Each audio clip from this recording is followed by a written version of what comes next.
Thanks for being here. We have other excellent choices, and if you didn't show up, I would have gone there too.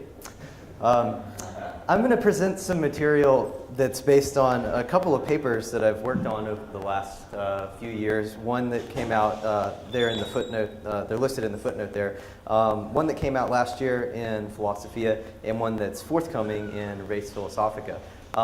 Primarily, I'm going to be drawing on the material from the first paper listed there, though toward the end of the talk, I might reference some things that are in the second, and depending on what kinds of questions you ask, I might reference that paper again in response. Would you mind? Sure. Okay, so the thesis that I'll defend is this, that the other-centeredness account of humility identifies a trait with a couple of features. First, the trait makes good sense of at least some of our paradigmatic ascriptions of humility. And second, the trait possesses a value that is neither an entirely ameliorative value, nor is its value derived from the value of accurate beliefs, accurate affections, or accurate behaviors toward which it disposes one.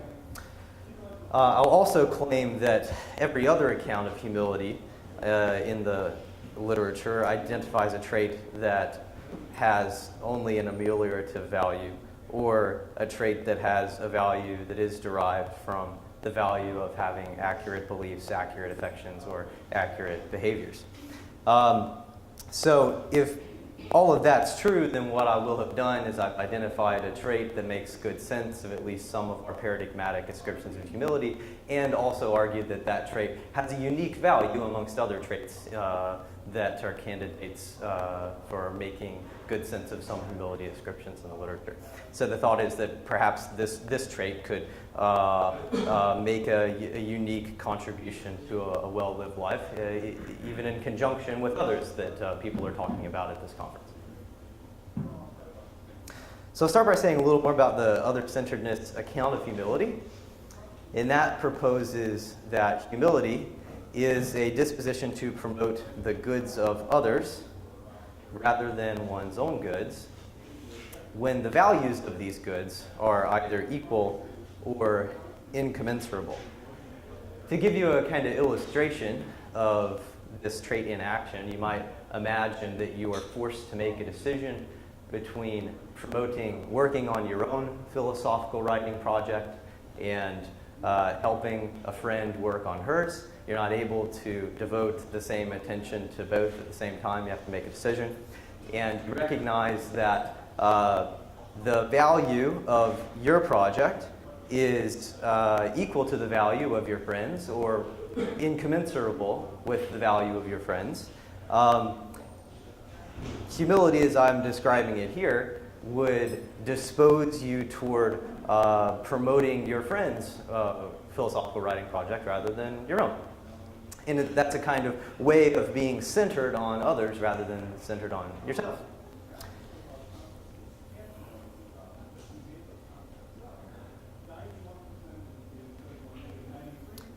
I could say a little more to try to specify technically some of the terms in that definition. I think that I'll skip that, though. I imagine you probably have a decent enough sense of it. If you want to ask questions about the exact meaning of what it is for a good to be a good of the other or something like that, I'm happy to take that kind of question in the Q&A. Okay, so my proposal then is that this other-centeredness trait has a couple of features. The first one is that it makes good sense of at least some of our paradigmatic ascriptions of humility. So the kinds of cases where I think that it's this trait that's making sense of our humility ascriptions are the kind of humble servant type examples, where, think of the person who puts others ahead of herself. You're at the party, and the party's for everyone, including her, but she takes pains to make sure everyone else is enjoying the party first, right? We know people like this. We love people like this. And we often would describe them as humble people. Similar kind of example, you're checking into the hotel, and you're all kind of like, you haven't formed a good line. You're all just kind of huddled around the check-in desk. And it's not clear whose turn it is. It's no better for you to check in next or for your friend. But she says, oh, go ahead, right? We might describe that person as humble. A perhaps more dramatic instance of this kind of ascription of humility, I think, occurs in Philippians chapter 2 in the New Testament. So I'll read a couple of verses from there. This is from the NIV version.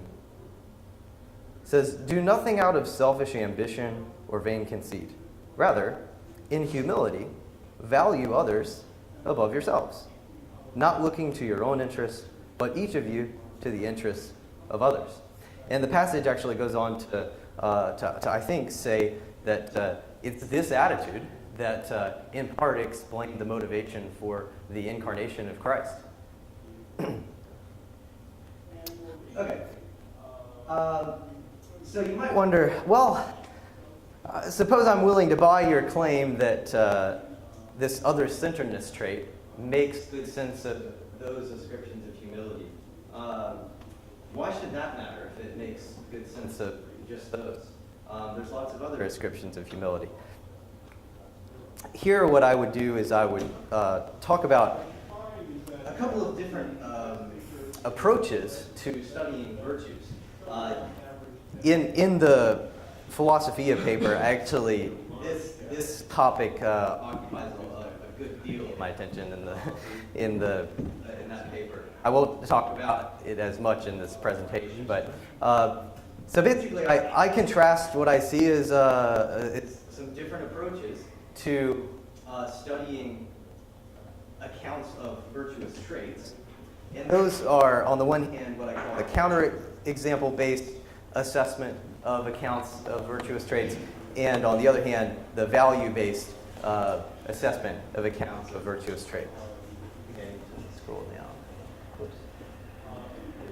Okay. On the counter-example-based assessment, what you do is you have all these competing accounts in the literature of various character traits, and what you want to do is you want to employ intuitive counterexamples to determine which account best approximates our shared pre-theoretical conception of the trait. The thought is, we've all got this conception of, for example, humility. Here are all these accounts of humility. Now what we'll do to test them is we'll just take them one by one, and we'll think of some creative counterexamples. And if in the counterexample we're inclined to say that the person is humble, but the account doesn't predict that, then typically what happens is we dispense with that account, say it's just not a good account, and we move on looking for another one. Okay? I think this is not all that uncommon as a procedure, even if it's not articulated explicitly. I think that you see people acting in accordance with it commonly. A different approach is this approach I call the value-based assessment. Here what you want to do is you want to identify the kind of value that's possessed by traits which make good sense of at least some paradigmatic ascriptions of a virtue. So we ascribe humility all over the place, and we come up with these proposed accounts of humility. What they're trying to do is they're trying to identify a trait that's making sense of at least some of those ascriptions of humility. And when they're successful, the value in accounting for at least some of those ascriptions, the value-based approach to evaluating them proposes that, okay, well now what we need to do, rather than trying to test them with counterexamples and see if they account for all of our discourse, and if they don't, dispensing with them, what we do instead is we attempt to discern what kind of value they have. You might think of this approach in this way. Let our virtue language sort of serve as a guide for us to go out and try to find those traits that can enhance human life. And let's figure out then how those traits, how they do enhance human life. How is it that possessing and exercising that trait might make your life better? I think there's some advantages to the value-based approach to assessing accounts of character traits. One advantage is that it avoids the danger of overlooking the value of the counterexample traits. So there's a temptation, I think. I don't think it's entailed by employing the counterexample-based approach, but I do think it's a temptation that when you've got all these accounts, say, of humility, and you take them one by one, and you find, this one has a counterexample, there's a temptation to just say, okay, well, let's move on from that, and we just don't talk about it. We don't talk about what kind of value it might have, and we don't pass that account along to the psychologist and ask them to do empirical research on that trait. And I'm worried about that, because I think that there's a danger of overlooking the value of these traits. Another advantage of the value-based approach is that it better accommodates the possibility that I think many are now taking seriously in the literature, that there might be multiple versions of virtues. You see this idea, there's several places you see people defending this idea that there's multiple versions of faith, multiple versions of certain intellectual virtues, multiple versions of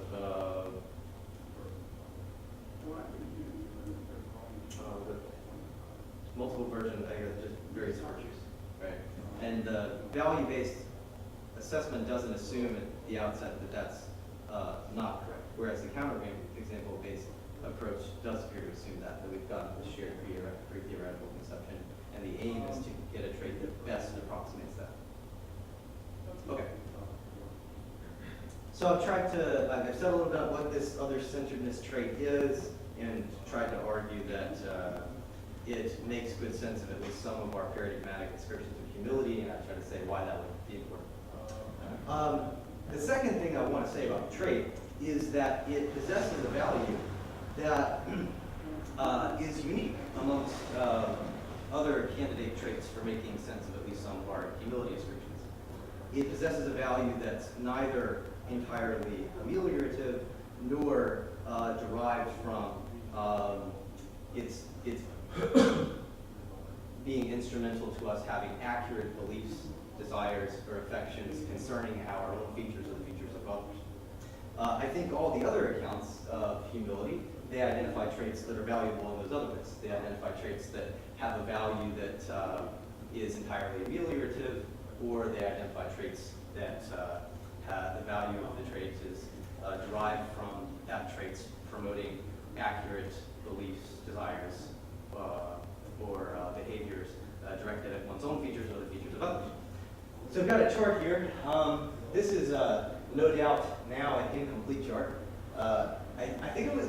I tried to make it complete when at the time of the writing of the paper, which was a couple years ago, at least 2 years ago. But I think that I'm tempted.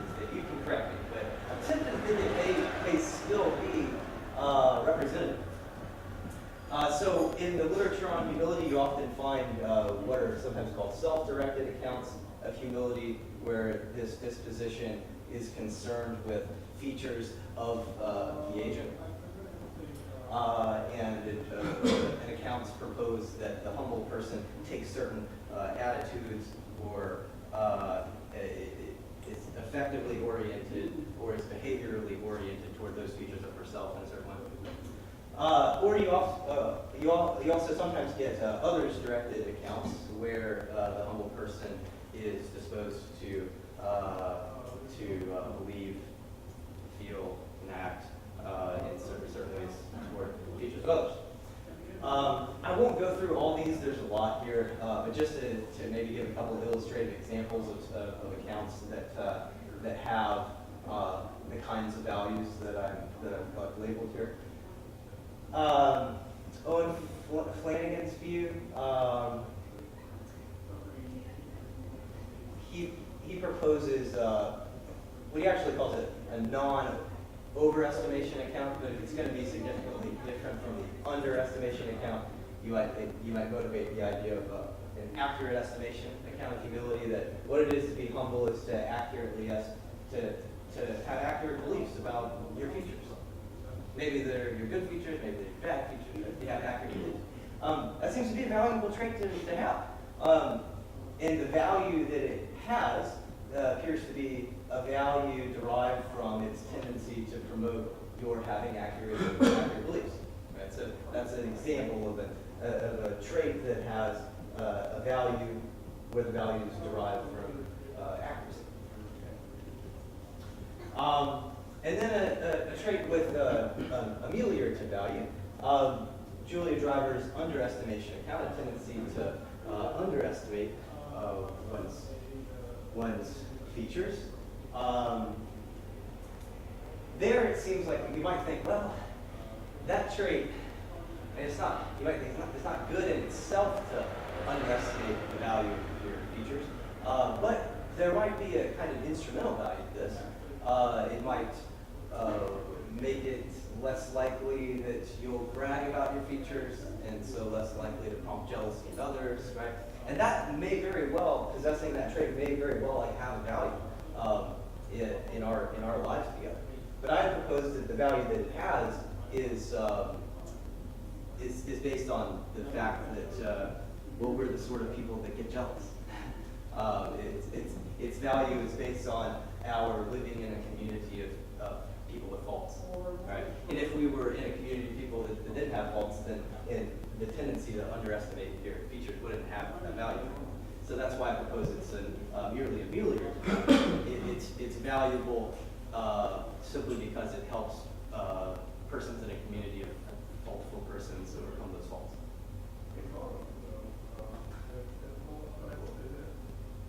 I hope it's clear in what I'm saying that I'm not trying to poo-poo those traits.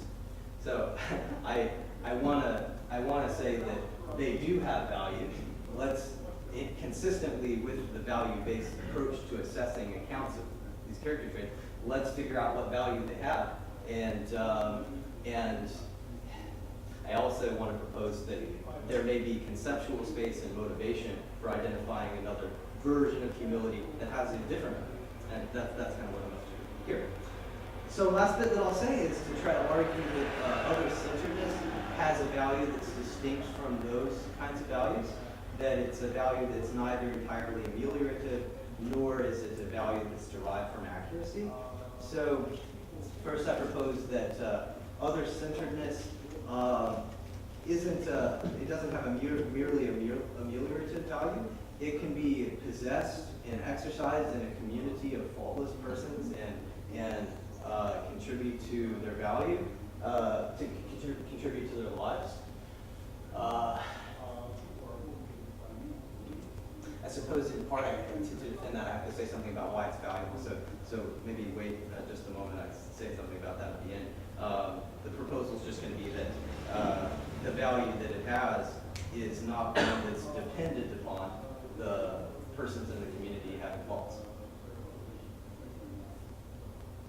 I actually think that's especially important if you're interested in accounting for the Philippians 2 passage that I mentioned, that someone without faults, such as the pre-incarnate Christ, could possess and exercise. Secondly, the other-centeredness has a value that's not derived from its tendency to promote your having accurate beliefs, affections, or behaviors toward your features or the features of others. To a certain extent, you might get the impression that the other-centered person is disposed to not be accurately oriented toward her own features and those of others. There's almost you might. I think this is ultimately not right, but or at least it's misleading. But you might get the idea that they're sort of non-accurately oriented. In favor, they're tilted toward others. Okay. Now, last thing I'll say is to say a little bit about why possessing other-centeredness would be valuable. First, it'd be instrumentally valuable in that the person who possesses other-centeredness is more likely to promote the goods of others. You're disposed to promote them rather than your own. When they're equal or incommensurable, you'll be more likely to do so. And then secondly, I want to propose that the person who's other-centered and acts on her other-centeredness and promotes the goods of others rather than her own goods, when she does so, she doesn't just promote their goods, and that's the only goods she promotes.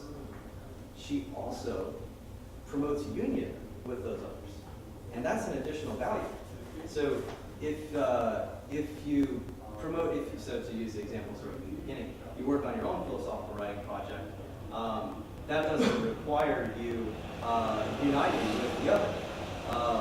But if you instead promote your friend's philosophical writing project, that does require your uniting with the other. And so while the values of the projects might be equal or incommensurable, you get an additional value, the value of union, when you promote the other projects.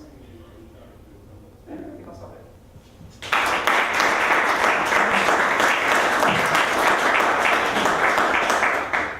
We'll take some questions. Again, a full hand for a new question. I think we'll follow up and we'll start right here with Ken.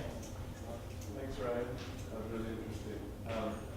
So I may just be following onto the counterexample mode here.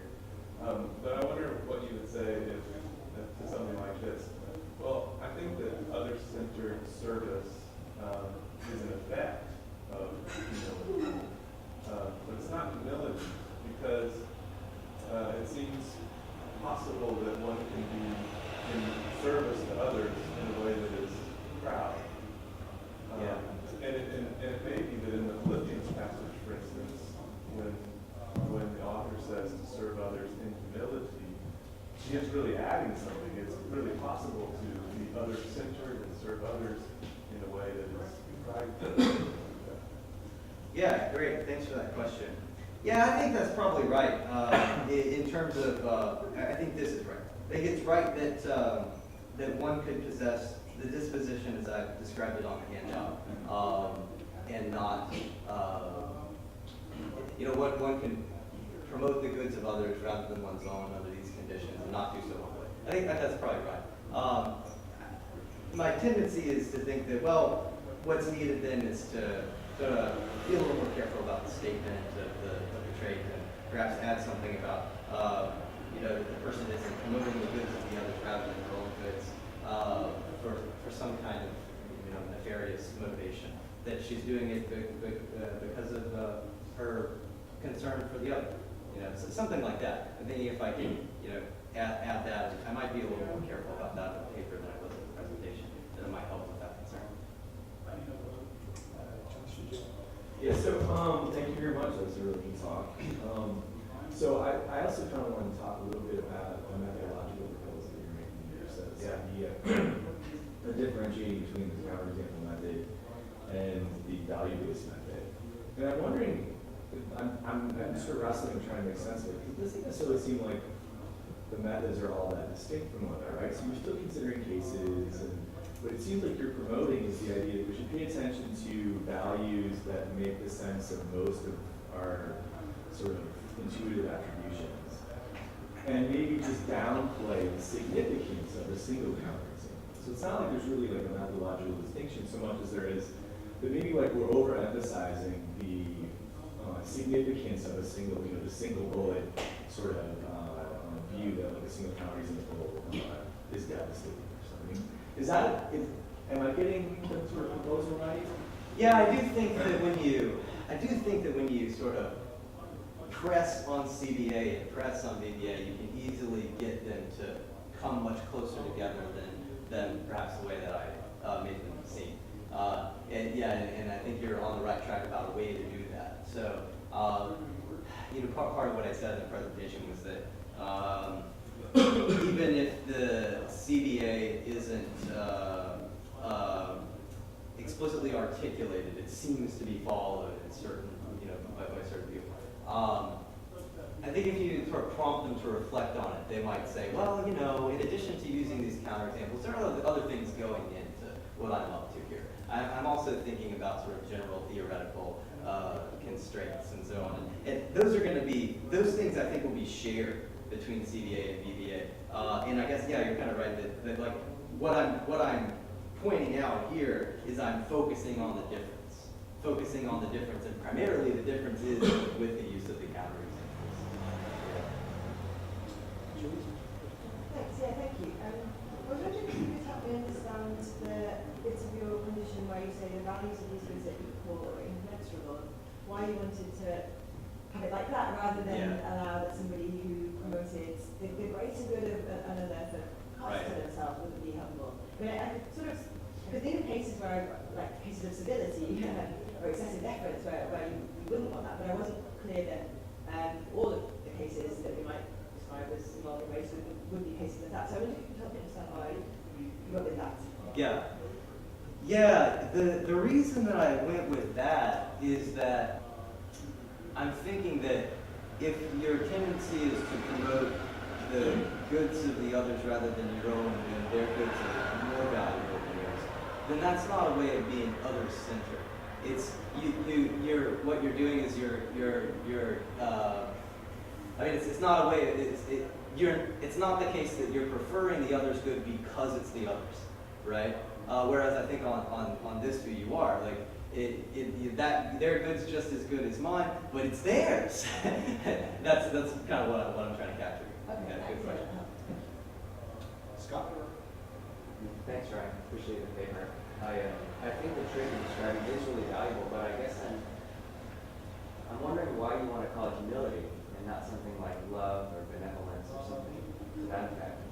And with respect to the Philippians 4 passage, it seems like if humility is adding something, it could be a kind of enabling trait that allows for the expression of love that happens in the incarnation, or that maybe is being commanded or recommended in the Philippians passage. And if you could come up with it, so basically, if you specified OC in such a way to account for Kent's story, are you going to build in some kind of condition that looks like it makes the trait principally a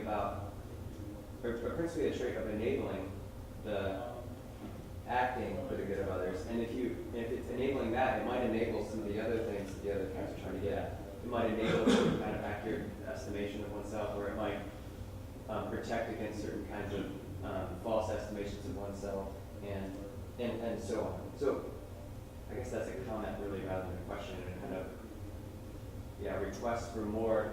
Yeah. Tell me why I shouldn't just say you're talking about love. Yeah. Well, I guess I'm tempted to say something like, the person who's loving is going to be like this.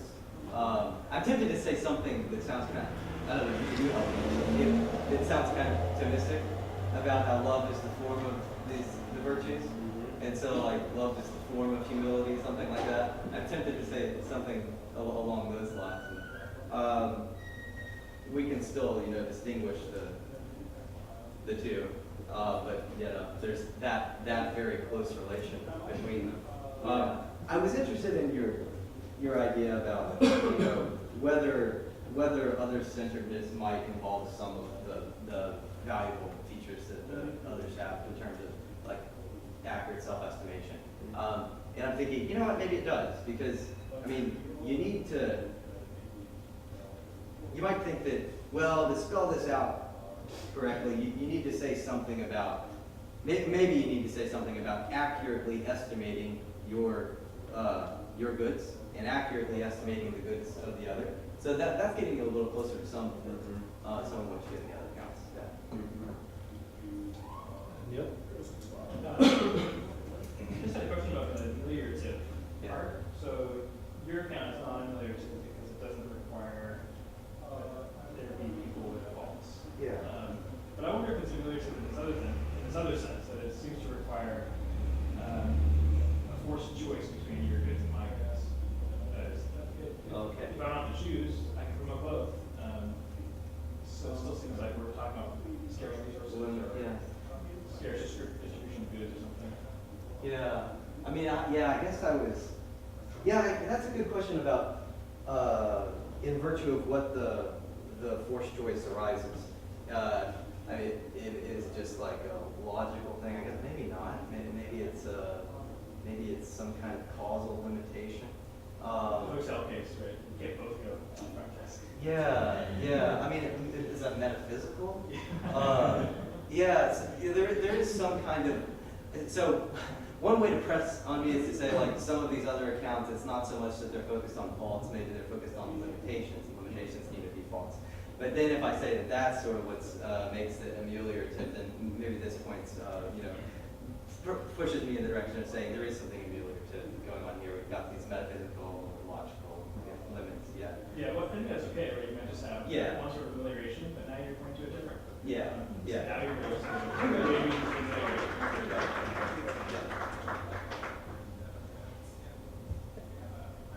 So, first, I think you're on some important traits. I appreciate the opportunity to think about that a little bit. I'm wondering about the value-based assessment approach. And so here's just a friendly suggestion.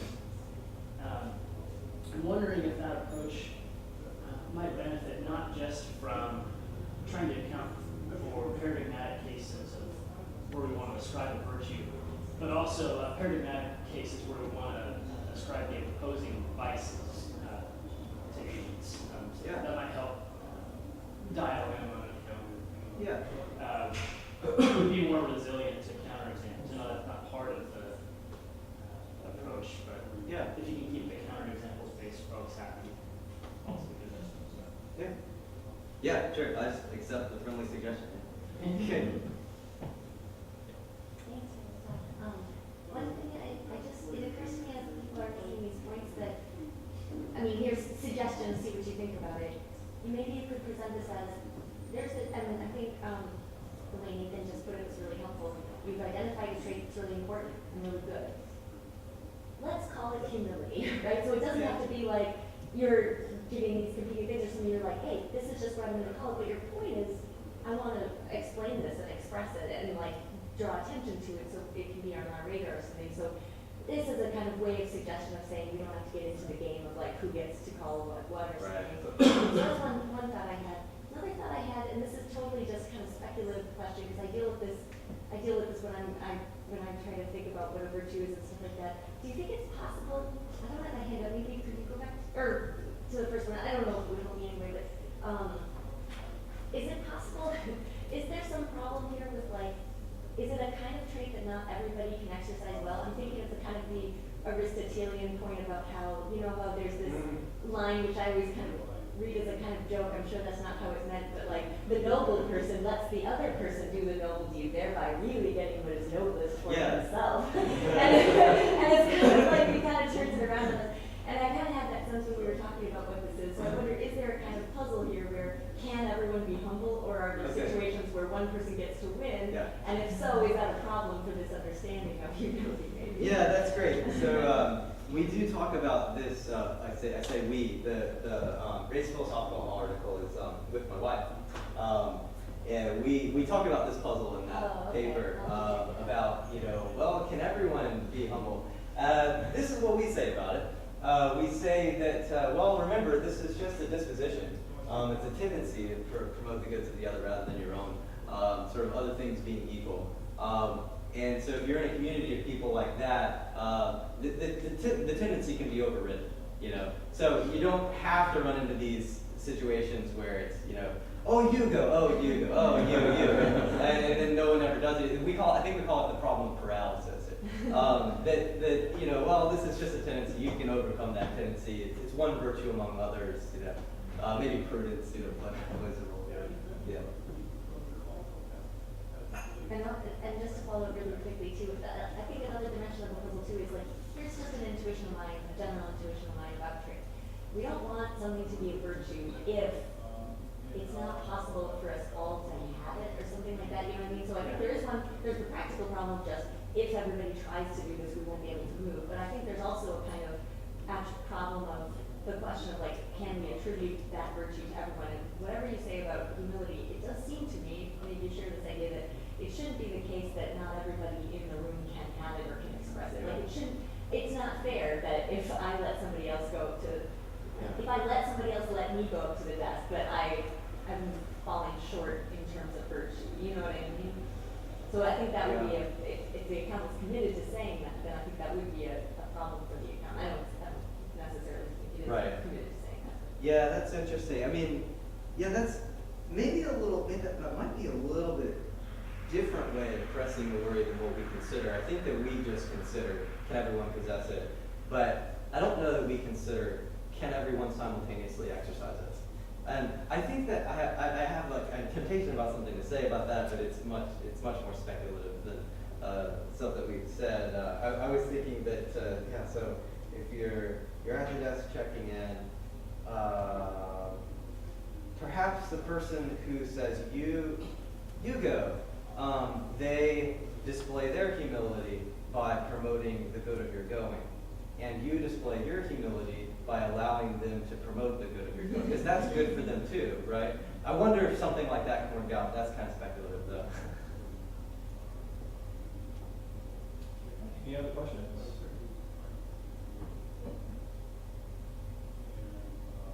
All right, then join me in thanking Ryan for his